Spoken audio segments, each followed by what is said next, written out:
একসময় সূর্যদেব মন্দর পর্বতের গুহায় কঠোর তপস্যা করেন। এইভাবে দীর্ঘদিন গত হল। সূর্যদেব গুহার মধ্যে তপস্যারত থাকায় পৃথিবী অন্ধকারাচ্ছন্ন হলে দেবতারা ভীত হয়ে পড়লেন। সমস্ত দেবগণ শ্রীহরির কাছে গিয়ে সব বলতেই শ্রীকৃষ্ণ বললেন, সূর্য থেকে তোমাদের কোনো ভয় নেই, তোমরা নিজ নিজ স্থানে যাও, আমি সূর্যদেবকে তপস্যা থেকে ক্ষান্ত করব। তারপর শ্রীকৃষ্ণ চললেন সূর্যদেবের কাছে। তিনি যাওয়া মাত্র সূর্যদেবের ধ্যান ভেঙে গেল। তিনি বললেন, হে শ্রীহরি, আপনার দর্শনে আমার জন্ম ও তপস্যা সার্থক হল। যিনি সৃষ্টি স্থিতি ও প্রলয়ের কর্তা, ব্রহ্মা বিষ্ণু মহেশ্বর যাকে সর্বসময় চিন্তন করেন, তার দর্শনে আমি ধন্য হলাম। তখন শ্রীকৃষ্ণ বললেন, তুমি তপস্যায় সিদ্ধি লাভ করেছ, তুমি কি বর চাও? তখন সূর্যদেব বললেন, আমাকে একটি গুণবতী কন্যা দিন এবং চিরদিন আপনি সেই কন্যার বশীভূত থাকবেন। তখন শ্রীকৃষ্ণ বললেন, রাধারানী ছাড়া আমি কারও বশীভূত নই, তাই রাধাই তোমার কন্যা হবে, আর তুমি হবে বর্ষণার বিশ্বভানু। তাই আজ যমুনা তীরে বসে আছে বিশ্বভানু কন্যার আশায়।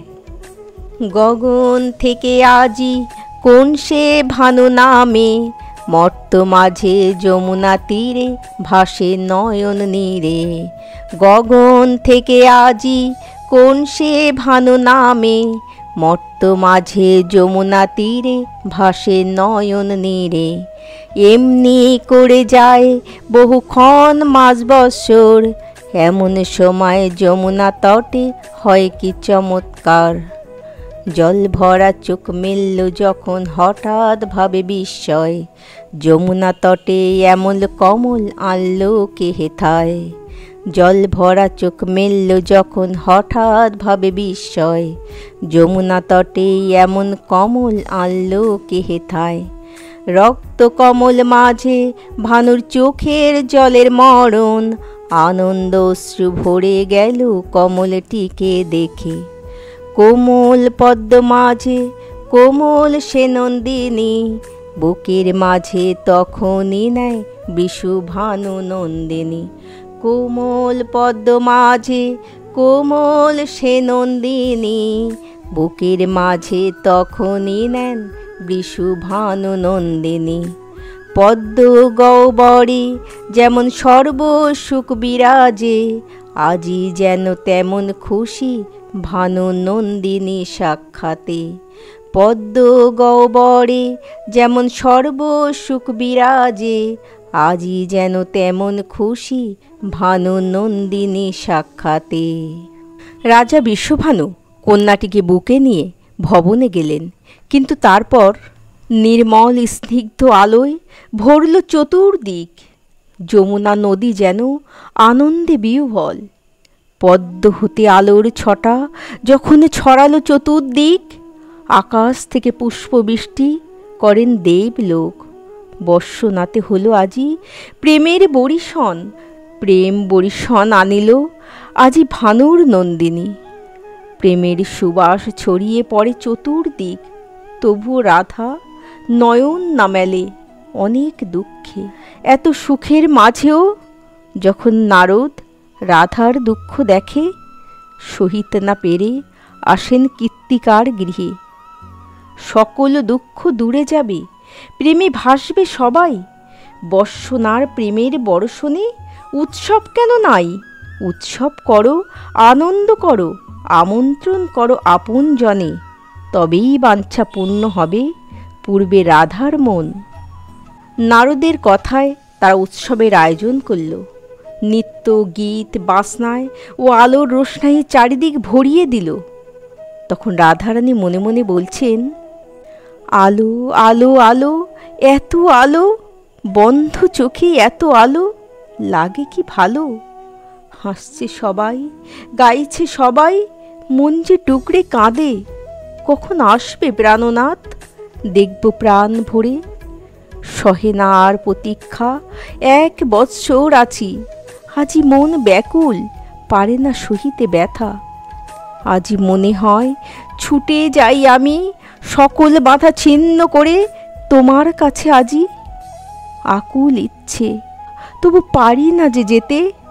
মর্ত মাঝে বেঁধেছ তুমি অনেক বন্ধনে, ছিঁড়তে চাইলেও ছিঁড়তে আমি পারি না যে।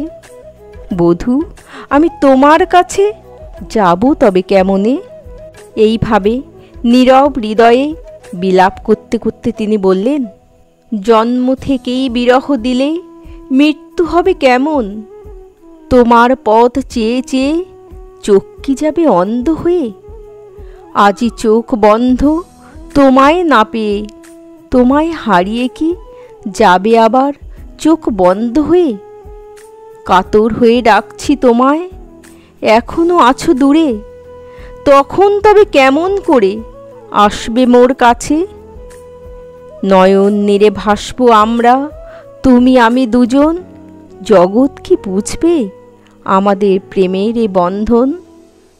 এইভাবে বিলাপ করতে করতে যখন প্রতীক্ষার সীমা লঙ্ঘন হয়ে কান্না হয়ে ঝরে পড়ছে, তখন আলোর ঝলকে ঝলকে যখন চতুর্দিকে ভাসছে, ফুলগুলো আনন্দে দুলছে, রাধার নয়নের জল গড়িয়ে তখন কৃষ্ণ চরণে পড়ছে।